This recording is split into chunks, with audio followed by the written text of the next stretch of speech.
먼저 대리인전 심판 초 자방 받겠습니다.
사랑하는 하나님, 오늘 우리는 우리 구세주이신 예수님 탄생의 기쁨 가운데 서 있습니다. 예수님이 이 땅에 오신 것은 죄와 사망의 권세 아래 압박하고 신음하는 사람들을 구원하시고자 오셨음을 합니다. 그래서 주님이 희생하며 사셨듯이 우리 또한 힘이 닿도록 사랑하고 희생하는 삶을 살아야 함을 깨닫습니다. 주님, 삶으로 사랑과 희생을 감당하신 주님을 전하는 일에 우리 교회가 부름을 받았으니 이 일을 위해 살아가는 온전한 인격과 성품을 이루고 축복의 통로, 은혜의 통로가 되어 살게 하여 주시옵소서. 주님, 나에게 주어진 환경에 굴하지 않고 가르쳐 주신 사랑으로 모든 것을 이해하게 하시옵소서. 세상 속에서 항상 옳고 그름을 잘 분별하여 황무지 같은 세상 속에 있지만 믿음으로 꽃을 피워서 세상을 변화시키고 인도하는 참된 그리스도인으로 살아갈 수 있도록 인도하여 주시옵소서. 우리 삶의 주인이 되시며 우리의 가장 밝은 빛이 되어주시는 예수님, 성탄의 기쁨과 영광이 가득한 날에 우리 모두 진심으로 예수님의 오심을 기뻐합니다. 이 평화의 찬송, 영광과 기쁨의 노래가 온 누리에 퍼지게 하여 주시옵소서. 아직도 끝없는 전쟁 속에 예수님의 탄생을 기쁨을 나눌 수 없는 이들에게 하루속히 평화가 오게 하시옵소서. 아프고 힘들고 외로운 계신 성도님들이 있다면 치유하시고 위로하시어 예수님 사랑 안에 거하게 하시옵소서. 오늘도 이 예배를 통해 나 자신과 가정과 교회와 온 세상에 거룩함과 평화의 복된 소식이 넘쳐 흐르게 하시옵소서. 예수 그리스도의 이름으로 감사하며 기도드립니다. 아멘. 오늘 저희에게 주신 말씀은 욥기 1장 13절로 2장 10절이었습니다. 네, 오늘 여러 가지 시사가 많이 준비되었는데요. 먼저 베이비 산타 나오겠습니다.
사람은요, 저마다 중독 대상을 찾고 있답니다.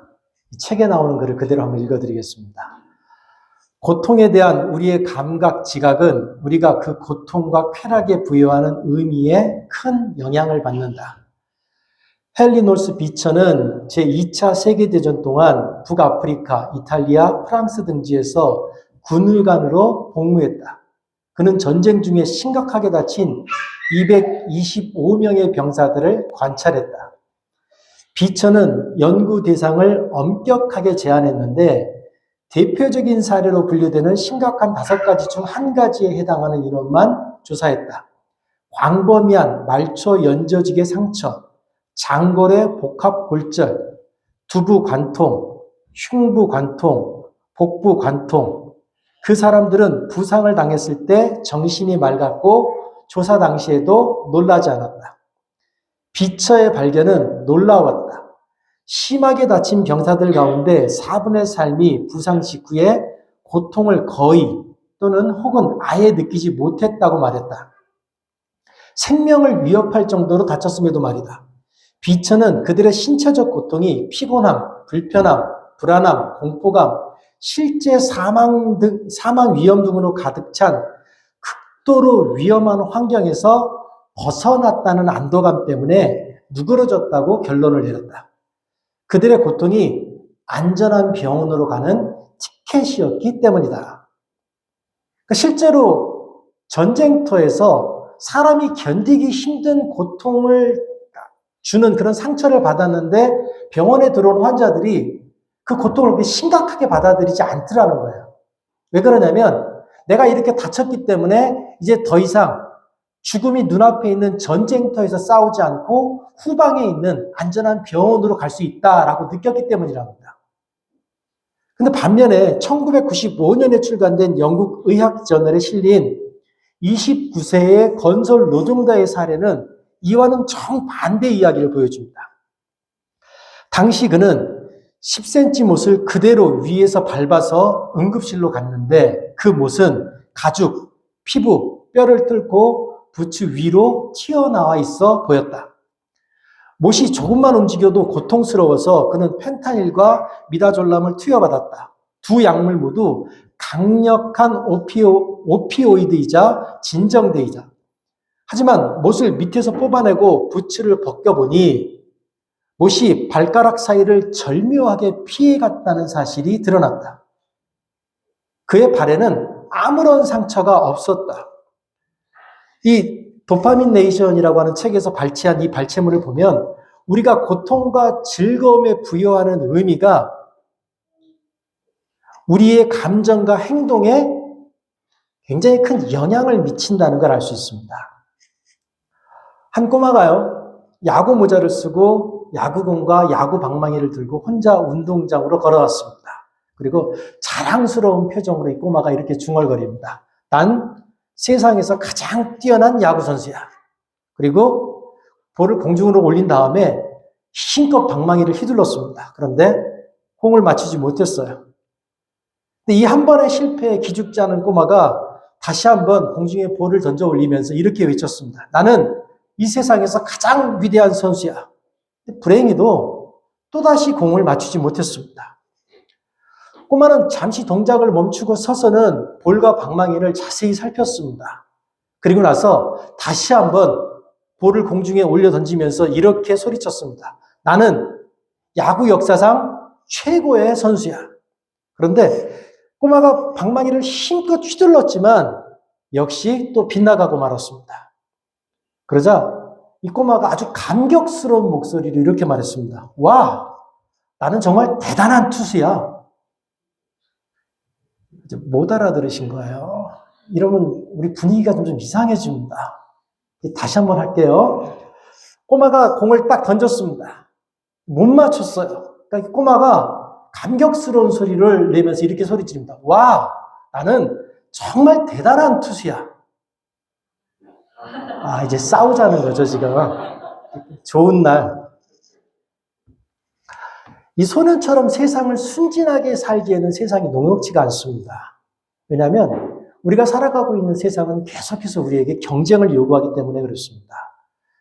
세상은 끊임없이 풍요만이 우리를 행복하게 해줄 수 있을 것이다 라고 경고합니다. 이 경고에 겁먹은 우리들은 풍요를 위해서 하나님과 경쟁하고 다른 사람들과 경쟁하면서 조금씩 외로운 사람이 되어갑니다. 우리가 풍요가 우리의 행복을 보장할 것이라고 하는 그 환상 속에 빠져들어가고 있는 동안에 결국 우리는 그 환상의 노예가 됩니다. 환상의 노예가 되어버린 우리는 자유와 평화를 잃어버린 존재로 살아가게 됩니다. 결국 우리는 하나님이 창조하신 세상이라는 큰 세상을 잃어버리고 자기가 온 우주의 중심이 되어서 자기라고 하는 아주 작은 세상에 갇혀 살게 되는 겁니다. 자기라고 하는 아주 작은 세상에 갇혀 살게 되는 사람들은, 그런 사람들의 정신은 타인의 아픔에 둔감해집니다. 하나님의 평화를 떠난 사람들, 그런 우리들은 타인의 감정에 무감각해지면서 자기의 성공에 집착하는, 자기의 기쁨과 자기의 행복에만 집착하는 사람이 됩니다. 이런 사람들을 사이코패스라고 합니다.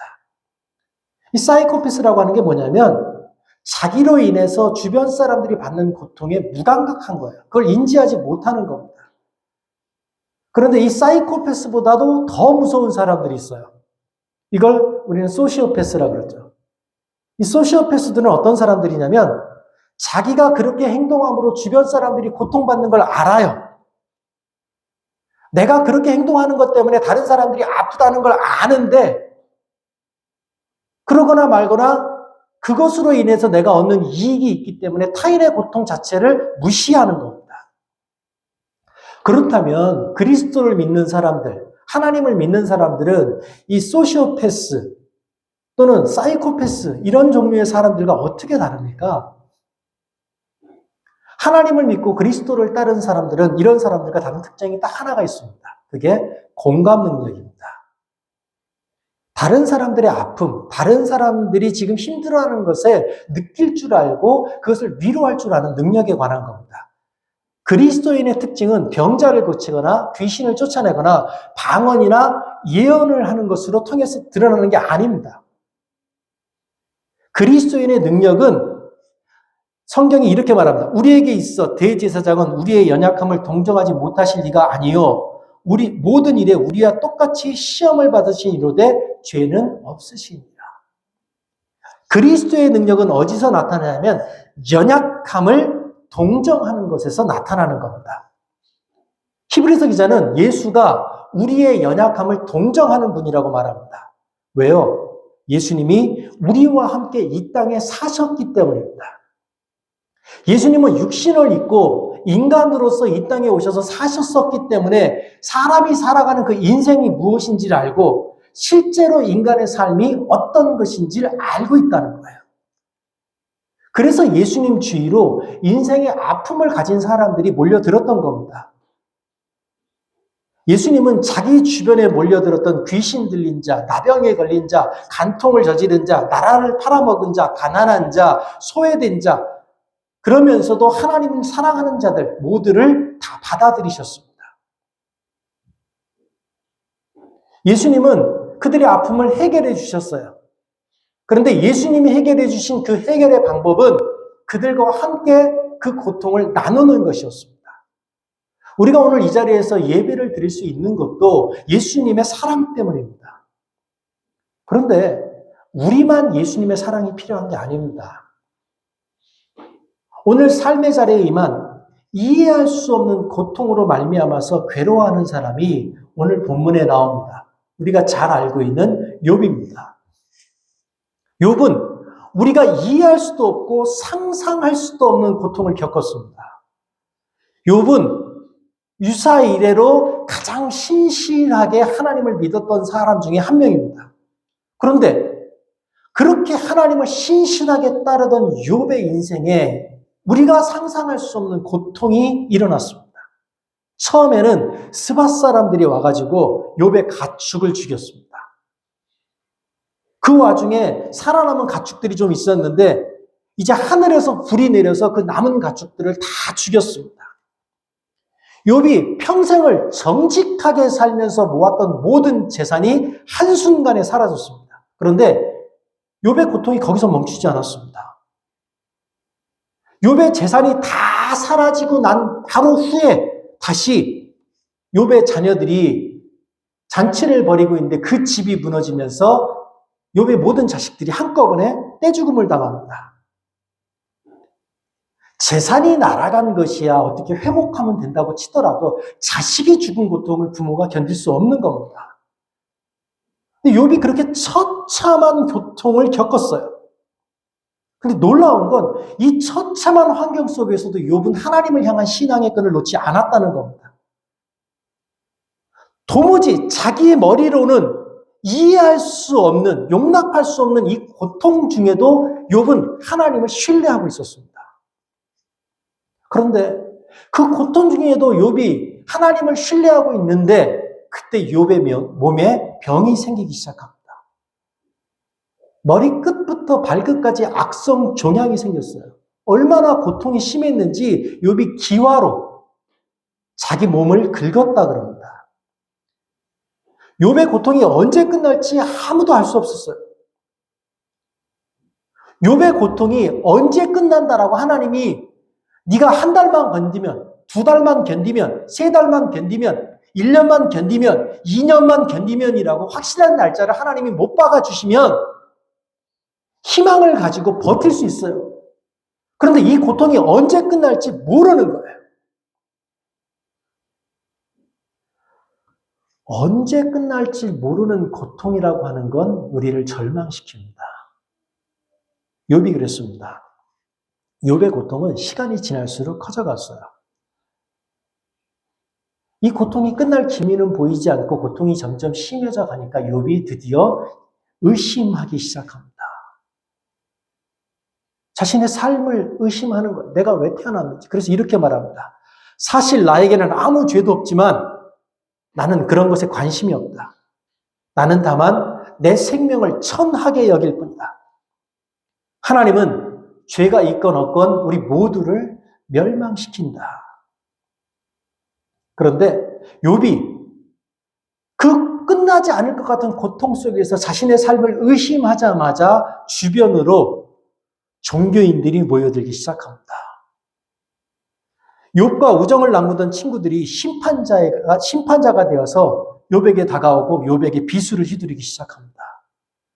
욥의 친구들은 욥에게 점점 더 높은 강도로 욥을 비난합니다. 언제 끝날지 알 수 없는 고통, 저주와 같은 친구들의 충고로 인해서 욥은 서서히 지쳐갑니다. 그러나 하나님을 향한 욥의 믿음은 쉽게 무너지지 않았습니다. 욥이 이렇게 말합니다. 지금 나의 증인이 하늘에 계시고 나의 중보자가 높은 데 계시느니라. 또 19장에서 이렇게 말합니다. 내가 알기에는 나의 대속자가 살아계시니 마침내 그가 땅 위에 서실 것이라. 욥은 하나님이 자신의 증인이시고 그분이 곧 임하실 것이라고 소리 지릅니다. 그런데 욥의 이 외침과 달리 하나님은 나타나지 않습니다. 욥을 그렇게 신뢰하고 사랑하던, 하나님을 그렇게 신뢰하고 사랑하던 욥이 고통 중에 있는데 하나님은 계속해서 침묵하십니다. 욥의 고통 따위에는 하나님이 아무런 관심도 없는 것처럼 하나님은 아무 말씀도 안 하십니다. 욥의 인생만 그렇습니까?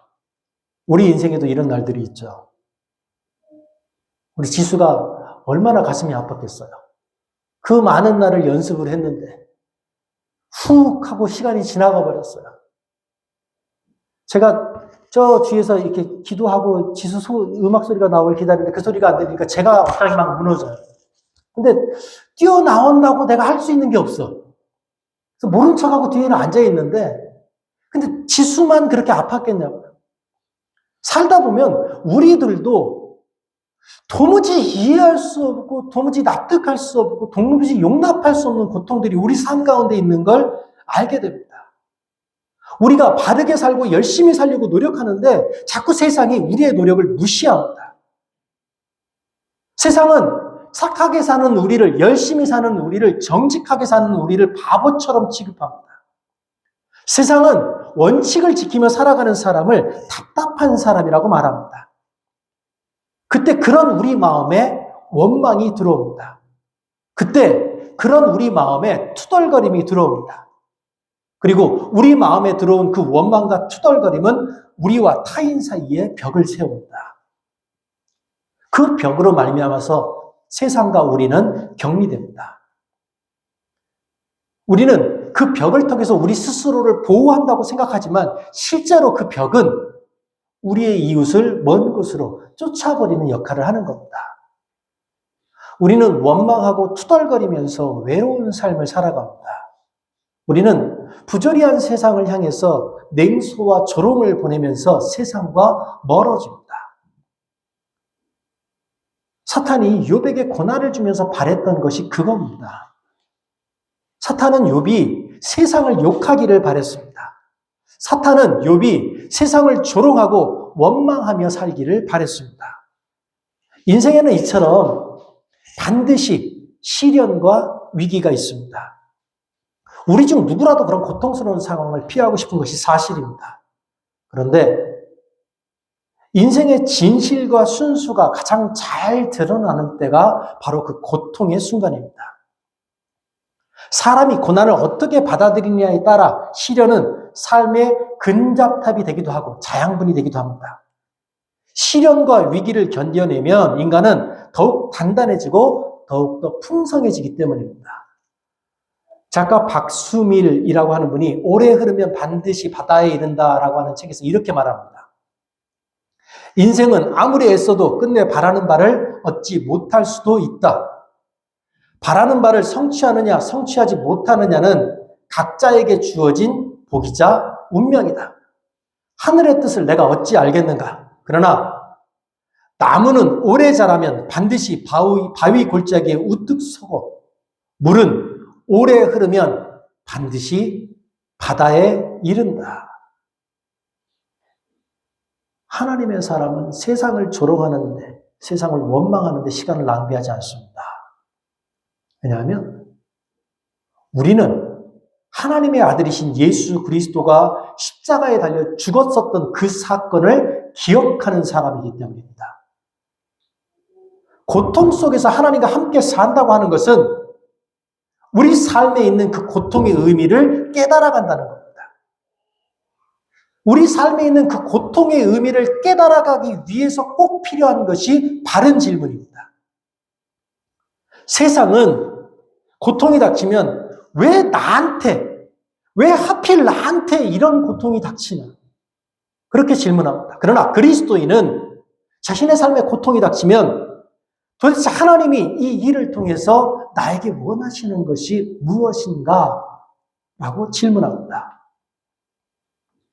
사람들은 왜 세상은 이렇게 부조리할까? 라고 세상을 비난합니다. 그때 그리스도인은 내가 하나님을 위해서, 하나님이 나를 통해서 이 세상에서, 이 시점에서 하고 싶으신 것이 무엇인가? 라고 질문합니다. 사람이 자기가 당하는 고통에 마땅한 이유가 없을 때 더 괴롭습니다. 우리가 삶에 있는 그 고통을 제거하기 위해서 부단히 노력함에도 그 고통이 쉽게 사라지지 않을 때 우리 삶은 더 어려워집니다.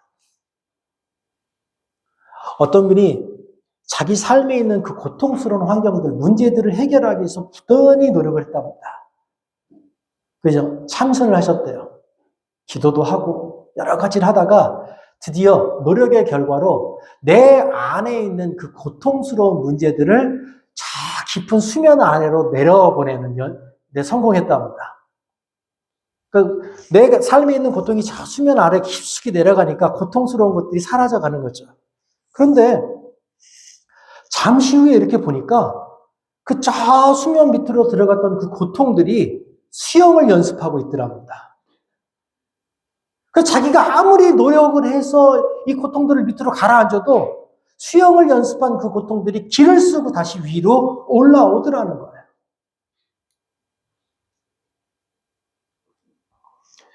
우리가 아무리 노력해도 우리 삶의 문제는 사라지지 않습니다. 여러분, 아무리 기도해도요, 우리 삶의 문제는 사라지지 않습니다. 여러분이 교회에 와서 11조를 아무리 해도 여러분 삶의 문제는 안 사라집니다. 여러분이 감사헌금을 아무리 해도 여러분의 삶의 문제는 안 사라집니다. 그럼 어떻게 해야 됩니까? 그것과 함께 사는 법을 연습해야 됩니다. 고통이 우리의 삶을 지배하지 못하도록 고통을 견뎌내고 고통과 함께 살아가는 법을 배워내야 됩니다. 우리가 고통을 견뎌내고 고통을 이겨내는 법을, 고통과 함께 살아보는 법을 연습하다 보면 하나님과 함께 살아가는 법을 발견하게 됩니다. 우리가 지금 지키고 있는 이 대림절은 빛으로 오시는 예수님을 기다리는 절기입니다. 대림절은 순수하게 기쁨의 절기가 아닙니다. 고통 가운데 있는 우리에게 빛으로 오시는 그 주님을 기다리는 절기입니다. 지금 여러분이 보시는 이 사진은 1차 세계대전이 한창이던 1914년 크리스마스를 앞두고 서부전선의 여러 곳에서 있었던 비공식적인 정전, 크리스마스 정전이라고 상징되는 그 사진입니다. 당시 독일군과 이에 맞선 영국, 프랑스 연합군 양측은 크리스마스가 다가오자 전선의 여러 곳에서 양측 참호 사이에 있는 그 무인지대에서 서로 만나서 이야기를 하거나 음식을 나누거나 또는 공동으로 전사자들을 장례 치르는 일을 했습니다. 무인지대에서 만난 이들은 함께 캐럴을 불렀고 함께 축구를 했습니다. 전쟁이 한참 중이던 그때 크리스마스가 다가오자 그들이 모여서 축구를 했던 이 한 장면은 크리스마스 정전의 상징이 되었습니다. 크리스마스 정전, 이것은 인류 역사상 가장 참혹한 전쟁 가운데 일어난 성탄을 통한 잠깐의 평화를 상징합니다. 우리는 그런 평화를 전하는 사람입니다. 우리는 주님이 우리에게 주신 그 평화를 이 전쟁터와 같은 세상에서 전하는 사람입니다. 우리는 전쟁터에서 싸우다 지친 이들에게 주님이 주신 평화를 전하는 사람입니다. 주님이 주신 그 평화의 빛은 먼저 우리 각자의 삶을 비추고 그리고 우리를 통해 우리 주변에 있는 사람들에게 전해지는 겁니다. 우리는 절망하고 있는 우리 자신에게 그리고 이웃에게 따뜻한 손을 내미는 사람입니다. 2023년 6월, 그러니까 올해 6월달 일입니다. 오늘 일요일 아침에 고양시 행주어촌계 어민으로 실뱀장어 조업을 마친 김홍석 씨는 조업을 마치고 돌아오는 길에 부표에 매달려 있는 물체를 발견하고는 겁이 덜컥 났다고 합니다. 왜냐하면 오랜 조업 경험상 한강 등 그런 강에서 투신 자살한 사람들이 멀리 떠내려와서 부표에 걸려있는 경우가 가끔 있었기 때문입니다. 이 김홍석 씨는 조심스럽게 부표 쪽으로 배를 젓다가 오돌오돌 떨면서 부표에 꼭 매달려 있는 한 학생을 발견했습니다. 이 학생은 부모님의 이혼으로 갈 곳이 없게 된 자신의 처지를 비관하면서 죽겠다고 한강에서 몸을 던진 겁니다. 한강에서 몸을 던지고 나서 그 차가운 물에 떨어지는 순간 정신을 벌쩍 차렸지만 그래서 살아보겠다고 발버둥 쳤지만 그 차가운 물에 밀려서 바닥까지 떠내려온 겁니다. 그리고 바닥까지 떠밀려 와서 정처 없이 가다가 떠있는 부표 하나를 발견하고 그것을 잡은 겁니다. 낮에 보아도 무서운 그 부표, 무서운 그 물길 속에서 그 부표 하나를 붙잡고 7시간이 넘게 버티고 있었답니다. 그 7시간이 넘게 그 부표 하나를 붙잡고 버티던 그 학생이 한 생각은 딱 한 가지였답니다. 누구든지 나를 살려주세요. 나 살고 싶어요. 그 학생의 그 부표가 마지막 희망이었습니다. 이 글을 읽으면서 저도 그런 부표와 같은 사람이 됐으면 좋겠다라는 생각을 했습니다. 부표의 본 목적은요, 한강에서 투신했다. 죽지 못하고 거기까지 내려온 사람들을 살리기 위해서 있는 게 아닙니다. 부포의 목적은 이곳에 무엇인가 있다라고 하는 걸 표현하기 위해서 있는 겁니다. 하지만 우리 삶 속에 가장 낮은 이, 가장 절실한 이의 모습으로 오시는 그리스도를 기다리면서 그 물속에서 흔들림을 견뎌내면서 우리에게 주어진 그 삶의 자리를 지키면서 살다 보면 우리에게도 불쑥 그런 만남의 시간이 있지 않겠습니까? 우리에게도 혹시 그런 만남, 그런 발견되는 그런 기회가 우리로 인해서 생의 기회와 용기를 다시 얻게 되는 사람이 있지 않겠습니까? 그리스도는 지극히 작은 자 한 명에게 하는 것이 그리스도에게 하는 것이다 라고 말씀하셨습니다. 톨스토이의 단편 사랑이 있는 곳에 신이 있다라는 소설 속에 마틴이라고 하는 할아버지가 나옵니다. 이 할아버지를 소설을 이렇게 표현합니다. 손은 나의 일상에 충실하면서도 눈은 이웃의 얼굴을 하고 오시는 예수님을 맞이하기 위해 밖을 살피며 기다리는 거예요. 바로 이러한 기다림, 우리 삶에 충실하면서 아주 작은 자의 모습으로 우리 삶에 다가오시는 그 예수님을 발견하기 위해 눈을 들어 세상을 바라보는 그 기다림, 그 기다림의 절기가 바로 우리가 지금 전하고 있는 이 대림절의 절기입니다. 아프고 힘들어서 마음 들고 찾지 못하는 이들을 위로하기 위해 예수님이 오셨습니다.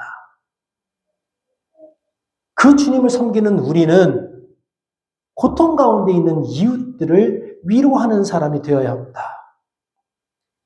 우리는 우리 주님이 주시는 그 위로를 받고 주님이 주시는 그 위로를 전하는 사람이 되어야 합니다.